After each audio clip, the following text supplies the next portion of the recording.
আসসালামু আলাইকুম। সুপ্রিয় শিক্ষার্থী, আমার চ্যানেলে আসার জন্য আপনাদেরকে অনেক অনেক শুভেচ্ছা ও স্বাগতম।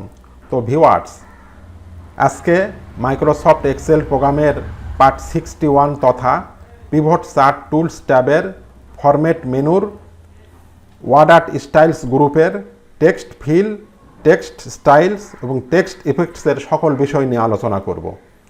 তো ভিউয়ার্স, আপনি যদি আমার আগের ভিডিওগুলি না দেখে থাকেন তাহলে অবশ্যই দেখে নেবেন।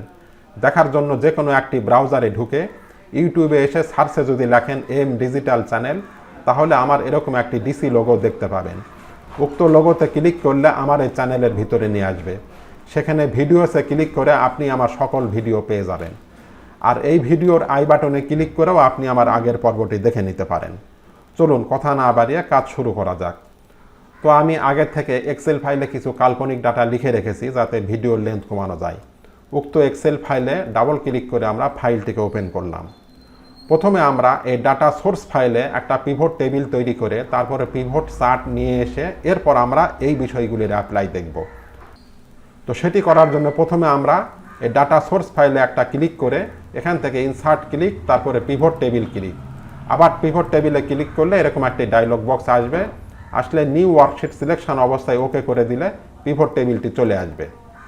এখন আমরা সাজানোর জন্য সেলসম্যানকে নিয়ে আসলাম রো লেভেলে, আইটেমকে নিয়ে আসলাম আমরা কলাম লেভেলে, সেলস টাকাকে নিয়ে আসলাম ভ্যালুসে, আর ডিস্ট্রিক্টকে নিয়ে আসলাম আমরা রিপোর্ট ফিল্টারে। এরপর আমরা এই পিভট টেবিলকে এভাবে সিলেকশন করে এখান থেকে হোমের এখান থেকে আমরা অল বর্ডার্স করে দেব। তারপরে আমরা এখান থেকে আমরা মিডিল এবং সেন্টার করে নিলাম। এরপর এই পিভট টেবিলের উপর একটা ক্লিক করলে দেখেন উপরের দিকে পিভট টেবিল টুলস ট্যাবটি অ্যাক্টিভ হয়েছে এবং এর আন্ডারে রয়েছে অপশনস এবং ডিজাইন। অপশনসে ক্লিক করার পর পিভট চার্টে ক্লিক করে এখান থেকে যে কোনো একটি ডিজাইন যদি আমরা চয়েস করি তাহলে আমাদের এই পিভট চার্টটি চলে আসবে। এখন এই পিভট চার্টের উপর ক্লিক করলে দেখেন উপরের দিকে ডিজাইন, লেআউট, ফরম্যাট এবং অ্যানালাইজ মেনু অ্যাক্টিভ হয়েছে। তো আজকে আমাদের আলোচনা এই ফরম্যাট মেনুর আন্ডারে এই ওয়ার্ড আর্ট স্টাইলস গ্রুপের এই সকল বিষয় নিয়ে এখন আমরা এর অ্যাপ্লাই দেখব। তো এটি করার জন্য সাপোজ আমাদের এখানে এই যে টেক্সটটি রয়েছে লেখা, এই লেখাগুলিকে আমরা সিলেকশন করে এই ওয়ার্ড আর্ট স্টাইলের উপর যদি আমরা নেই তাহলে দেখেন আমাদের এখানে বাম পাশে কিন্তু ডিজাইন চেঞ্জ হচ্ছে। আবার আমরা এই ড্রপ ডাউনে ক্লিক করে এখান থেকেও আমরা আমাদের ইচ্ছা মতন আমরা ডিজাইন নিতে পারি। সাপোজ আমি এই ডিজাইনটি নিলাম। এরপর আমরা দেখব এই টেক্সট ফিলের কাজ। সাপোজ আমাদের এখানে টেক্সট রয়েছে, এই টেক্সটগুলিকে সিলেকশন করে আমরা যদি টেক্সট ফিলের এখান থেকে যে কালারের উপর নিব আমাদের কিন্তু এটি অনুরূপ কালারের হয়ে যাবে। সাপোজ আমি এই কালারটি নিলাম। নেওয়ার পর আবার দেখেন এখানে রয়েছে মোর ফিল কালার, এখানে ক্লিক করলে আমরা আরও অনেক কালার এখান থেকে নিতে পারি। তারপরে রয়েছে এখানে পিকচার, আমরা এখান থেকে এই লেখার ভিতরে পিকচার নিতে পারি। গ্রেডিয়েন্ট কালার, এখান থেকে যে কোনো গ্রেডিয়েন্ট কালার আমরা নিতে পারি, এভাবে করে আমরা নিতে পারি। তারপর আমরা চাইলে টেক্সট আউটলাইন, আমরা এই লেখার নিচে আমরা টেক্সটের আউটলাইন দিতে পারি। তো এখানে ক্লিক করে আমাদের আউটলাইন আমরা যেরকম নিব, সাপোজ আমরা এখান থেকে একটা ওয়ার্ড দিলাম, এখান থেকে আমরা এটিকে এরকম মোটা করে দিলাম, এরকম করলাম। এরকম করার পরে আমরা এখান থেকে টেক্সটের আউটলাইন, এখান থেকে একটা কালার দিলাম, এখান থেকে সাপোজ আমি এখান থেকে এই নীল কালারটি দিলাম, এখান থেকে এটি নীল কালারটি দিলাম।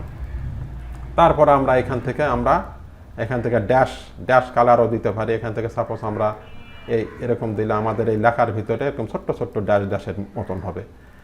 তারপরে আমরা চাইলে এখান থেকে টেক্সট ইফেক্ট দিতে পারি। এখান থেকে আমরা এই লেখাকে সিলেকশন করার পর এখান থেকে যদি আমরা শ্যাডোর এখানে ক্লিক করি, ক্লিক করার পর এখান থেকে যে কোনো শ্যাডো ডিজাইন যদি নিতে হয়, যেমন আমরা এখানে যদি ক্লিক করি তাহলে দেখেন আমাদের লেখার নিচে যেখানে কিন্তু শ্যাডো এসেছে। আবার আমরা চাইলে এখান থেকে এই যে টেক্সট ইফেক্টের এখানে ক্লিক করে আমরা রিফ্লেকশন দিতে পারি। এরকম দিলে যে এরকম একটা রিফ্লেকশন আসবে, লেখার রিফ্লেকশন আসবে। আবার আমরা চাইলে এখান থেকে লেখাকে গ্লো করে দিতে পারি, এরকম গ্লো হয়ে যাবে। তো এভাবে করে আমরা আমাদের এই টেক্সটগুলিকে text fill, text outline, text effect এবং ওয়ার্ড আর্ট স্টাইল দিয়ে আমরা আমাদের এই পিভট চার্টকে মনের মতন করে আমরা সাজিয়ে নিতে পারি। আবার আমরা যদি না চাই তাহলে এখান থেকে ফরম্যাটের এখানে ক্লিক করে রিসেট টু ম্যাচ স্টাইলে ক্লিক করলে এখান থেকে এই যে ফরম্যাটের এখান থেকে রিসেট টু ম্যাচ স্টাইলে ক্লিক করলে আমাদের এটি আবার আগের নাই স্বাভাবিক হয়ে যাবে। তো ভিউয়ার্স, আজকের মতো এ পর্যন্তই। এতক্ষণ কষ্ট করে ধৈর্য ধরে ভিডিওটি দেখার জন্য অনেক ধন্যবাদ। ভিউয়ার্স, আপনি যদি আমার চ্যানেলে নতুন হয়ে থাকেন তাহলে পরবর্তী ভিডিওগুলি পাওয়ার জন্য চ্যানেলটি অবশ্যই সাবস্ক্রাইব করে পাশে থাকা বেল বাটনটি অন করে দেবেন। তাহলে আগামী ভিডিওগুলি আপলোড করার সাথে সাথে পেয়ে যাবেন। আর পূর্বে যদি সাবস্ক্রাইব করে থাকেন তাহলে অনেক অনেক ধন্যবাদ। সেই সাথে লাইক, শেয়ার ও কমেন্ট করতে ভুলবেন না। তো ভিউয়ার্স, আগামী টিউটোরিয়ালটি দেখার আমন্ত্রণ জানিয়ে বিদায় নিচ্ছি। সকলে ভালো থাকবেন। আল্লাহ হাফেজ।